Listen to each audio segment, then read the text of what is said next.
Hi hello എല്ലാവർക്കും പുതിയൊരു വീഡിയോയിലേക്ക് സ്വാഗതം. ഇന്നൊരു ക്ലീനിങ് വ്ളോഗായിട്ടാണ് കേട്ടോ വന്നിട്ടുള്ളത്. വിഷുവൊക്കെ അല്ലേ വരാൻ പോകുന്നത്, അപ്പോൾ അതിന് മുന്നോടിയായിട്ട് വീടൊക്കെ ഒന്ന് നന്നായിട്ട് ക്ലീൻ ചെയ്യാമെന്ന് വിചാരിച്ചു. അപ്പോൾ ആദ്യം തന്നെ നമ്മൾ സ്വാമി റൂമിൽ നിന്നാണ് കേട്ടോ തുടങ്ങണത്. അവിടേക്ക് ഒന്ന് നന്നായിട്ട് വൃത്തിയാക്കുക, ഫോട്ടോ ഒക്കെ തുടച്ച് ഒന്ന് ശരിയാക്കാമെന്ന് വിചാരിച്ചു. അപ്പോൾ എങ്ങനെയാണെങ്കിലും നമ്മൾ വിളക്ക് വയ്ക്കുന്ന റൂമിൽ ആ വിളക്കിൽ നിന്ന് വരുന്ന കരിയൊക്കെ പെട്ടെന്ന് പിടിച്ചിട്ട് മാറോലയായിട്ട് വരും കേട്ടോ. ആ കരിയൊക്കെ ഇങ്ങനെ കറുത്ത മാറോലകൾ നിറയെ ഉണ്ടാവാറുണ്ട് കേട്ടോ സ്വാമി റൂമിൽ.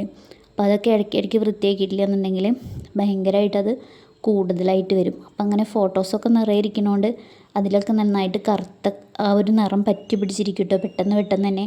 അപ്പോൾ അതൊക്കെ ഇങ്ങനെ ഇടയ്ക്കൊക്കെ എടുത്ത് തുടച്ചെങ്കിലാണ് വൃത്തിയായിട്ടിരിക്കുകയുള്ളൂ. രണ്ടുപേരും കൂടി ആ പണി ചെയ്യേണ്ട വിചാരിച്ചിട്ട് ഞാൻ വിളക്കുകളൊക്കെ കഴുകാമെന്ന് വിചാരിച്ചിട്ട് പുറത്തേക്ക് വന്നിട്ട് വിളക്കുകളൊക്കെ എടുത്തിട്ട്, അപ്പോൾ കുറച്ചധികം വിളക്കുകളൊക്കെ ഇരിക്കുന്നുണ്ടെങ്കിൽ കുട്ടികൾ വിളക്ക് വയ്ക്കുമ്പോൾ അവർ എല്ലാം എടുത്തിട്ട് ഉപയോഗിച്ചിട്ട് എല്ലാ വിളക്കും കച്ചറയാക്കും കേട്ടോ. അപ്പോൾ അവർക്ക് വിളക്ക് വയ്ക്കുക എന്ന് പറയുന്നത് കുട്ടികളെയും കൊണ്ട് ചെയ്യിപ്പിക്കുന്നത് നല്ലൊരു കാര്യമാണല്ലോ. അപ്പോൾ അവരെയും കൊണ്ട് അത് ചെയ്യിപ്പിക്കാറുണ്ട്. അപ്പോൾ അവരാണെങ്കിൽ എല്ലാ വിളക്കുകളും ഉപയോഗിക്കും കേട്ടോ. അപ്പോൾ ഇത് തൂക്കുവിളക്കാണ് കേട്ടോ. ഇതിൻ്റെ മുകളിലായിട്ടൊരു സംഭവം കണ്ടോ, ഈ പുകയൊന്ന് മുകളിലേക്ക് കൂടുതൽ കയറാതിരിക്കാൻ വേണ്ടി വെക്കണതാണ് കേട്ടോ. പക്ഷേ എന്നാലും നന്നായിട്ട് പുക പുറത്തേക്ക് വരുന്നുണ്ട്. പിന്നീട് ഇത് ഞാൻ 1-2 ദിവസങ്ങളിലായിട്ട് എടുത്തു വെച്ച വീഡിയോ ആണ് കേട്ടോ. അപ്പോൾ അതാ പിന്നീടുള്ള ക്ലീനിങ് എന്ന് പറയുന്നത് പുറത്തൊക്കെ മാറോല കാര്യങ്ങൾ ഇതൊക്കെ പിന്നെ അടിക്കുകയായിരുന്നു കേട്ടോ. ഒരു വീട് നമ്മൾ വൃത്തിയായിട്ട് കൊണ്ട് നടക്കുക എന്ന് പറഞ്ഞാൽ ഭയങ്കര പാടുള്ള കാര്യമാണ് കേട്ടോ.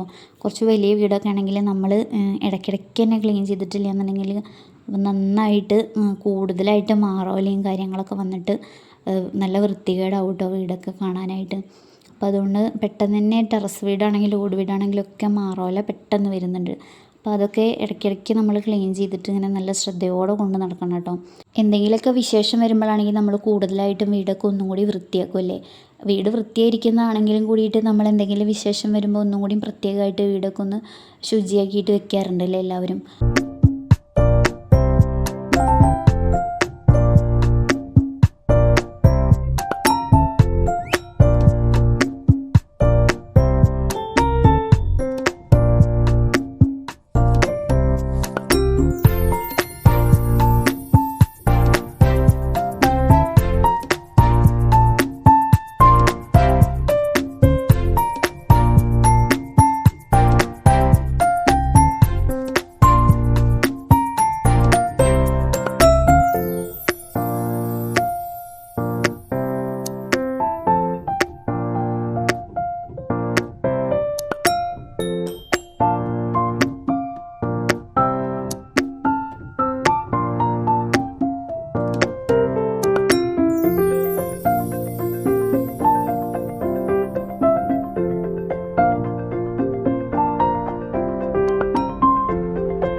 ഉള്ളിലെ കുറച്ച് പരിപാടികളൊക്കെ കഴിഞ്ഞ് പിന്നെ പുറത്തേക്ക് ഇറങ്ങി കേട്ടോ. അപ്പോൾ ചപ്പാണെങ്കിൽ നല്ല വേനലല്ലേ, അപ്പോൾ കാറ്റ് വീശുമ്പോൾ നന്നായിട്ട് ചപ്പ് ചാടും കേട്ടോ. വീടിന് ചുറ്റുപാടും നന്നായിട്ട് ചപ്പ് വീഴുന്നതാണ്. പിന്നെ നമ്മുടെ പ്ലാവും മാവൊക്കെ ഉണ്ടെങ്കിൽ പറയേണ്ട ആവശ്യമില്ലല്ലോ, ഒരുപാട് ചപ്പ് വീഴും. അപ്പോൾ നമ്മൾ വീടിന് 4 പുറമുള്ള ചപ്പും കാര്യങ്ങളൊക്കെ ഇടയ്ക്കിടയ്ക്ക് അടിച്ച് തീയൊക്കെ കൊളുത്തിയിരുന്നതാണ് കേട്ടോ. അപ്പോൾ അധികം കൂടുതലായിട്ടൊന്നുമില്ല. പിന്നീട് ഇവിടെ കത്തിക്കാനായിട്ട് കുറച്ച് പേപ്പറും കാര്യങ്ങളൊക്കെ ഇങ്ങനെ കൂട്ടിയിട്ടിട്ടുണ്ടായിരുന്നു. അപ്പോൾ കുറച്ച് കിട്ടിയ ചപ്പും കാര്യങ്ങളൊക്കെ വാരിയിട്ട് അതും കൂടി കൂട്ടി അങ്ങോട്ട് ഒരുമിച്ച് കത്തിക്കുകയൊക്കെ ചെയ്യാമെന്ന് വിചാരിച്ചിട്ടാണ് കേട്ടോ ഇവിടെ അങ്ങനെ അടിച്ചോരിയത്. ഈ ഒരു വീഡിയോയിൽ ഇത്രയൊക്കെയുള്ളൂ കേട്ടോ. ജസ്റ്റ് ചെയ്ത കുറച്ച് ക്ലീനിങ്ങും കാര്യങ്ങളൊക്കെ ഇങ്ങനെ എടുത്തു വെച്ചിട്ട് നിങ്ങൾക്ക് കാണിച്ചു തരാമെന്ന് വിചാരിച്ചു. അപ്പോൾ അത്രയൊക്കെ ഉള്ളൂ. അപ്പോൾ ഈ ഒരു കുട്ടി വീഡിയോ നിങ്ങൾക്ക് ഇഷ്ടപ്പെട്ടിട്ടുണ്ടെങ്കിൽ തീർച്ചയായും ലൈക്ക് ചെയ്യുക. ചാനൽ സബ്സ്ക്രൈബ് ചെയ്യാത്തവരുണ്ടെങ്കിൽ സബ്സ്ക്രൈബ് ചെയ്യുക. വിഷുവിൻ്റെ ബാക്കി വിശേഷങ്ങളും കാര്യങ്ങളൊക്കെ ആയിട്ട് ഞാൻ മറ്റൊരു വീഡിയോ ഇടുന്നതായിരിക്കും കേട്ടോ. അപ്പോൾ ഇതിൽ ഇത്രയൊക്കെ ഉള്ളൂ. അടുത്തൊരു വീഡിയോ ആയിട്ട് അപ്പോൾ കാണാം കേട്ടോ.